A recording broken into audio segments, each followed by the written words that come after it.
வணக்கம்.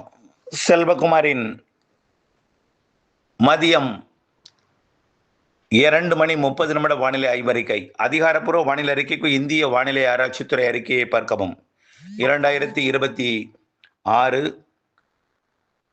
மே 25 திங்கட்கிழமை மதிய ஆய்வறிக்கை. இன்றைய அறிக்கையில் கடந்த 24 மணி நேர மழைப்பொழிவு, இன்றைக்கு எங்கே மழை தொடங்கி இருக்கிறது, வரக்கூடிய மணி நேரங்கள் எங்கே பரவலாக போகிறது, நாளை மழை எங்கே, வரக்கூடிய நாட்களில் எங்கெங்கே, தென்மேற்கு பருவமழை தொடக்கம் எப்பொழுது, தற்பொழுது வடகடலோரம் வட உள்பகுதிகளில் இருக்கக்கூடிய வெப்ப அலை வெப்பம் தணிவது எப்பொழுது, பிற மாவட்டங்கள் வெப்பம் எப்படி, தென்மேற்கு பருவமழை தீவிரம் எப்பொழுது என்பதையெல்லாம் இந்த அறிக்கையில் பார்ப்போம். கடந்த 24 மணி நேர மழைப்பொழிவை பொறுத்த வரைக்கும் அதிகபட்சமாக நாமக்கல் மாவட்டம் ராசிபுரம் 110 மில்லிமீட்டர் 11 சென்டிமீட்டர் மழை பொழிந்திருக்கு ராசிபுரத்தில்.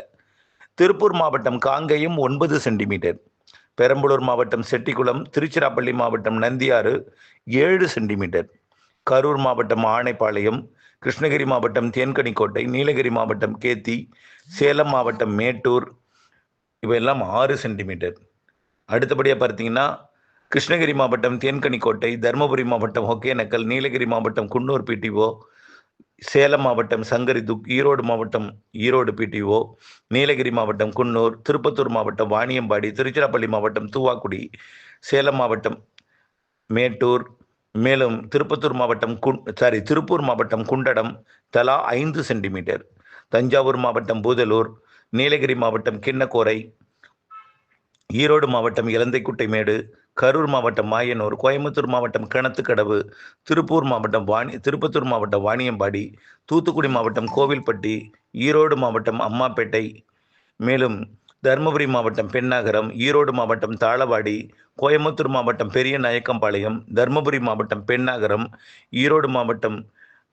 கோயம்புத்தூர் மாவட்டம் பெரிய நாயக்கம்பாளையம் தலா 4 சென்டிமீட்டர், சேலம் மாவட்டம் ஏத்தாப்பூர், திருப்பூர் மாவட்டம் வட்டமலை நீர்த்தேக்கம், வெம்பக்கோட்டை, விருதுநகர் மாவட்டம், திருப்பூர் மாவட்டம் பல்லடம், திருப்பூர் மாவட்டம் தாராபுரம், கிருஷ்ணகிரி மாவட்டம் தளி, ஈரோடு மாவட்டம் சென்னிமலை, நாமக்கல் மாவட்டம் மோகனூர், திருப்பூர் மாவட்டம் திருப்பூர் தெற்கு, சேலம் மாவட்டம் சந்தியூர், மதுரை மாவட்டம் சாத்தியாறு, திருச்சிராப்பள்ளி மாவட்டம் புள்ளம்பாடி, கோயம்புத்தூர் மாவட்டம் சோலையாறு, கரூர் மாவட்டம் கரூர் பரமத்தி, பெரம்பலூர் மாவட்டம் செட்டிக்குளம், திருப்பூர் மாவட்ட ஆட்சித்தலைவர் அலுவலகம், திருப்பூர் மாவட்டம் உப்பார் அணைக்கட்டு பகுதி, கரூர் மாவட்டம் கிருஷ்ணராயபுரம், திருப்பூர் மாவட்டம் திருப்பூர் பிடபிள்யூஓ, திருச்சிராப்பள்ளி மாவட்டம் கொப்பம்பட்டி, சிவகங்கை மாவட்டம் சிங்கம்புணரி, திருப்பூர் மாவட்டம் திருப்பூர் வடக்கு, மேலும் நாமக்கல் மாவட்டம் திருச்செங்கோடு, ஈரோடு மாவட்டம் கோபிச்செட்டிப்பாளையம், நாமக்கல் மாவட்டம் எருமப்பட்டி, கோயம்புத்தூர் மாவட்டம் உப்பசி தலா 3 சென்டிமீட்டர். இன்னும் 2 சென்டிமீட்டர் நிறைய இடங்கள் இருக்கு. 1 சென்டிமீட்டர்ல மிகப்பெரிய பட்டியல் இருக்கு. இந்த நிலையில வானிலை அமைப்பை பார்ப்போம். வடக்கு ஆந்திரா, ஒடிசா இடைப்பட்ட பகுதியில் நீடித்து கொண்டிருக்கூடிய அந்த காற்று சுழற்சி தொடர்ந்து வடமேற்கு வடக்கு காற்றை வடகடலோர மாவட்டங்களின் ஆந்திர எல்லையோரம் வழியாக வடகடலோரம் கடலில் இறங்கும் வகையில் பயணிக்கிறது. மேற்கிலிருந்து வரக்கூடிய காற்றும் வெப்பமடைந்து வருகிறது. மாலைக்கு பிறகு அது குளிர்ந்த காற்றாக மாறி வெப்பச்சலன இடிமழை பொழிவை தமிழ்நாட்டில் தொடக்கும். இன்றைக்கு மழைப்பொழிவு தொடங்கியிருக்கூடிய இடம் பார்த்தீங்கன்னா ஆந்திர பிரதேச மாநிலம் புத்தூர் மற்றும் நகரி பகுதியில் தொடங்கியிருக்கூடிய மழை ஊத்துக்கோட்டை பகுதியை நோக்கி நகர்ந்து வந்து கொண்டிருக்கிறது. அது அப்படியே உள்ளே திருவள்ளூர் மாவட்டத்தோட பகுதி வழியாக திருவள்ளூர் மற்றும் அரக்கோணம் இந்த பகுதியை நோக்கி காஞ்சிபுரம் மாவட்ட பகுதிகளை நோக்கி முன்னேறி நுழையும் என்று எதிர்பார்க்கப்படுகிறது. இன்னும் காஞ்சிபுரம், வேலூர் மாவட்டத்திலையும், ராணிப்பேட்டை மாவட்டத்திலையும், திருவள்ளூர் மாவட்ட பகுதியிலையும் கொஞ்சம் மழைப்பொழிவை கொடுக்கும். அதே போல் குப்பத்தை ஒட்டிய பகுதியில் திருப்பத்தூர் மற்றும் வேலூர் மாவட்டம் மற்றும் திருப்பத்தூர் மாவட்டத்தில் ஆம்பூர் மற்றும் அதன் சுற்று வட்டார பகுதியில் மழைப்பொழிவு தொடங்கி இருக்கு.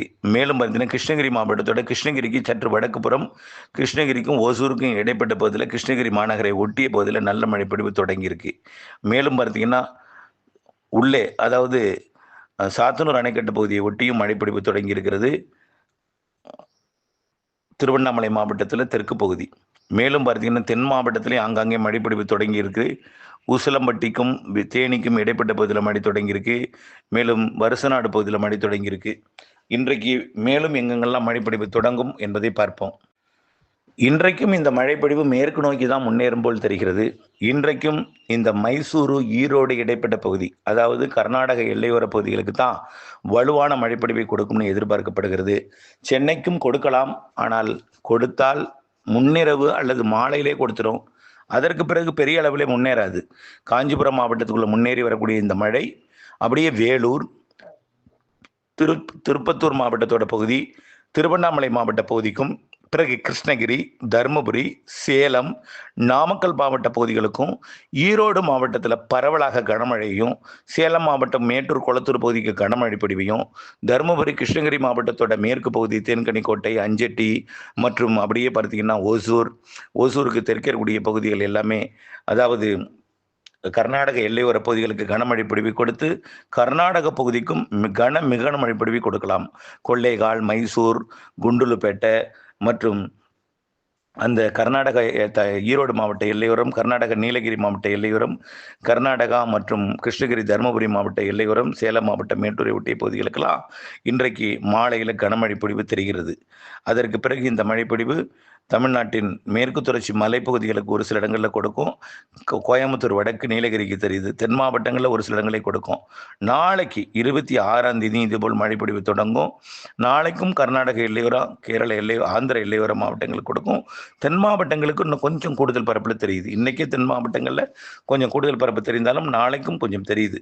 ஆனால் பரவலாக இருக்காது. பரவலாக பெய்யக்கூடிய இடம் கிருஷ்ணகிரி, தருமபுரி மற்றும் சேலம் சேலம், நாமக்கல், ஈரோடு, நீலகிரி, திருப்பத்தூர், வேலூர், திருவண்ணாமலை, கள்ளக்குறிச்சி இந்த பகுதிகளுக்கு நல்ல மழைப்பொழிவு தெரிகிறது. கர்நாடகாவிற்கும் நாளைக்கும் கர்நாடகாவிற்கு கனமழை பொழிவு தெரிகிறது.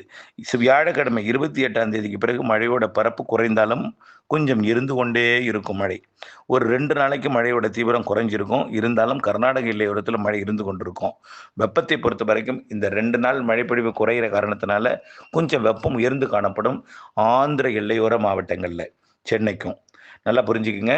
இந்த மாத இறுதி 31ஆம் தேதி வரை கொஞ்சம் வெப்பம் இருந்தாலும் 28ஆம் தேதிக்கு அப்புறம் கொஞ்சம் வெப்பம் குறையும். பிறகு 31ஆம் தேதிக்கு பிறகு இன்னும் கொஞ்சம் வெப்பம் குறையும். முழுமையான வெப்பம் விலகல் என்பது 3ஆம் தேதி தான் விலகும். 3ஆம் தேதி தான் வங்கக்கடலில், அதாவது மியான்மர் பகுதியிலிருந்து தென்சீன கடற்பகுதி, மற்றும் தாய்லாந்து வளைகுடாவிற்கு வடக்கு பகுதியில் இருக்கக்கூடிய நாடுகள் வழியாக, அப்படியே மியான்மர் வழியாக வங்கக்கடல் வந்து இறங்கக்கூடிய தீவிர தாழ்வு பகுதி, காற்றழுத்த தாழ்வு மண்டலம் புயல் வரைக்கும் கூட தீவிரமடைந்து மேற்கு வங்கம் மற்றும் வங்கதேசம் இடைப்பட்ட பகுதி வழியாக வடகிழக்கு மாநிலங்கள் நோக்கி நகரப்போகுது. அது நகர்ந்த பிறகுதான் கொஞ்சம் வெப்பம் குறையும். காரணம் என்னன்னா, காற்றை திசை மாற்றி வைத்திருக்கும். வடமேற்கு காற்று தமிழ்நாடு வழியாக தான் பயணிக்க போகுது வங்கக்கடலுக்கு. இந்த வடமேற்கு காற்று வரும் வரைக்கும் கொஞ்சம் வெப்பம் வேலூர், திருப்பத்தூர், திருவள்ளூர் மற்றும் காஞ்சிபுரம் மாவட்டத்தில் கொஞ்சம் வெப்பம் அதிகமாக இருக்கும். சென்னையில் மெரினா பீச்சை விட தாம்பரம் மற்றும் கிண்டி, அப்படியே பார்த்தீங்கன்னா மீனம்பாக்கம், முதலிடத்தை பிடிப்பது மீனம்பாக்கம் மற்றும் குன்றத்தூர், அப்படியே பார்த்தீங்கன்னா பம்மல், அனகாபுத்தூர், இந்த மீனம்பாக்கத்தை சுற்றியுள்ள பகுதி எல்லாமே, குரோம்பேட்டை, பல்லாவரம், அதன் சுற்றுவட்டார பகுதி எல்லாமே கொஞ்சம் வெப்பம் அதிகமாக இருக்கும். உணரும் வெப்பம் அதிகமாக இருக்கும் அந்த இடத்துல. மொத்தத்தில் சென்னையிலேயே, அதாவது மெரினா பீச்சில் 34 இருக்கும். அப்படியே உள்ள வர 35, 36, 40 ஆகிடும் மீனம்பாக்கம். அப்படி இருக்கும் வெப்பம். அதே போல் வேலூரையும் அதே வெப்பம் தான் இருக்கும். வரக்கூடிய 31ஆம் தேதி வரை இந்த வெப்பம் இருக்கும். அதுக்கு பிறகு கொஞ்சம் குறைஞ்சாலும் நன்றாக குளிர்வது என்பது 3ஆம் தேதியிலேருந்து குளிர்ந்துடும். 3ஆம் தேதியிலேருந்து குளிர்ந்துடும். தென்மேற்கு பருவமழையை பொறுத்த வரைக்கும் வரக்கூடிய தென் மாவட்டங்களில் மழை இருக்குங்க. இந்த மாதம் 28லேருந்து மழை இருக்கும். காரணம் என்னென்னா, தென் மாவட்டங்களை ஒட்டி காற்று சுழற்சி உருவாக போகுது. காற்று சுழற்சியுடன் இணைந்த மழை தென் மாவட்டங்கள்லையும் வட உள் மாவட்ட பகுதிகளுக்கும் டெல்டா மாவட்டத்திலையும் இந்த மாதம் இறுதியில் 28, 29, 30, 31 வரும். அதை விட கூடுதல் பரப்பு 1ஆம் தேதியிலிருந்து கூடுதல் பரப்பில் கிடைக்கும். தென்மேற்கு பருவமழை 28ஆம் தேதி தொடங்குது. 28லேருந்து 31 வரைக்கும் ஆங்காங்கே மழை இருக்கும். வட உள் மாவட்டம் மற்றும் தென் மாவட்டங்கள்லையும் இருக்கும். பாலக்காட்டு கணவாயிலையும் வரும். ஆனால் ஃபோர்ஸான ஒரு தென்மேற்கு பருவமழை என்பது வங்கக்கடலில் உருவாகக்கூடிய அந்த வலுவான நிகழ்வு செயலிழந்த பிறகு தான் இருக்கும். காரணம், வேகமாக ஓடக்கூடிய காற்று மெல்ல நகரும் காற்றாக மாறணும். அதாவது மரங்களில் மோதி மழையாக மாறுவதற்கு வாய்ப்பு ஏற்படுத்தணும். மரங்களில் மோதி குளிர்விக்கிறதுக்குள்ளே வேகமாக ஓடக்கூடிய காற்றாயிட்டுனா அது பெருசாக காற்றோட வேகம் தான் அதிகமாக இருக்கும், மழை மாறாது. காற்றோட வேகம் குறையக்கூடிய நாள்னு பார்த்தீங்கன்னா 3ஆம் தேதியிலேருந்து 3ஆம் தேதியிலேருந்து குறைஞ்சாலும் புதிய காற்று சுழற்சி அரபிக்கடலில் உருவாகி கேரளாவிலையும் கர்நாடகாவிலையும் பலத்த மழை பொழிவு 3ஆம் தேதியிலேருந்து அப்புறம் மழை தாங்க. 3ஆம் தேதியிலேருந்து ஆகஸ்ட் வரைக்கும் மழை தான். இடையில கொஞ்சம் கொஞ்சம் கேப் விடும், நிகழ்வு இல்லாதப்போ பெரும்பாலான நாட்கள் மழை தான். ஜூன் 3ஆம் தேதியிலிருந்து ஜூன் அப்படியே தொடர்ச்சியாக இடைவெளி கொஞ்சம் தீவிரம் குறைஞ்சிருந்தாலும் மழை இருந்துகிட்டே இருக்கும். வலுவான மழையெல்லாம் பல நாட்கள் இருக்குது. ஆகஸ்ட் இறுதி வரைக்கும் நிறைய மழை இருக்குது. ஏன் ஆகஸ்ட் இறுதி என்ன, ஜனவரி மாதம் இறுதி பிப்ரவரி மாதம் வரைக்குமே இருக்குது. ஆனாலும் தென்மேற்கு பருவமழை வடகிழக்கு பருவமழை ரெண்டும் ஒரே மாதிரியாக தான் இருக்கும். நிறைய மழை பிடிப்பு தர இருக்கிறது, கவலைப்படாதீங்க. தென்மேற்கு பருவமழை வலுப்பெறக்கூடிய நாள் ஜூன் 3க்கு மேலே. ஜூன் மாதம் 2வது 3வது பருவமழை இன்னும் வலுக்கும். ஆகவே அப்பொழுது தமிழ்நாட்டில் சாரல் மழை பொழிவு, அணைகளை நிரப்பு மழையெல்லாம் வரும். தமிழ்நாட்டின் மேற்கு தொடர்ச்சி மலையில் மழை இருந்தாலும் வெப்பச்சலன இடிமழை பிடிப்பு தமிழ்நாட்டில் கொஞ்சம் பரவலாகும். 3ஆம் தேதிக்கு மேலே, 1ஆம் தேதிக்கு மேலே பரவலாகும். 28லேருந்து கொஞ்சம் கொஞ்சமாக தொடங்கும் வெப்பச்சலன மழை பரப்பில் கூடும். 31க்கு மேலே இன்னும் பரப்பில் கூடும். 3ஆம் தேதிக்கு மேலே இன்னும் பரப்பில் கூடும். நல்ல மழை தென்மேற்கு பருவமழை மேற்கு தொடர்ச்சி மலையிலையும் அணைகள் நீர்பிடி பகுதியிலையும் கணவாய் பகுதிகளிலும் இருக்கும். 3ஆம் தேதிக்கு மேலே வலுத்து இங்கேயும் வெப்பச்சலன இடிமழை பிடிப்பு பரவலாகும். இணைந்தே இருங்கள் அப்டேட்ஸுடன். வெப்பம் தணிவது, முற்றிலும் தணிவது 3ஆம் தேதியிலிருந்து. தமிழ்நாட்டில் மழைப்பொழிவு என்பது தீவிரமடைவது 3ஆம் தேதியிலிருந்து. தென்மேற்கு பருவமழை பேரளவில் தொடக்கம் 28லேருந்து இருந்தாலும் மழை, வெப்பச்சலன மழை தென்மேற்கு பருவமழை இருந்து கொண்டிருக்கும். கொஞ்சம் வெப்பம் தணிந்திருக்கும். முழுமையாக தணிவது என்பது 3ஆம் தேதி. இணைந்தே இருங்கள் அப்டேட்ஸுடன். நன்றி.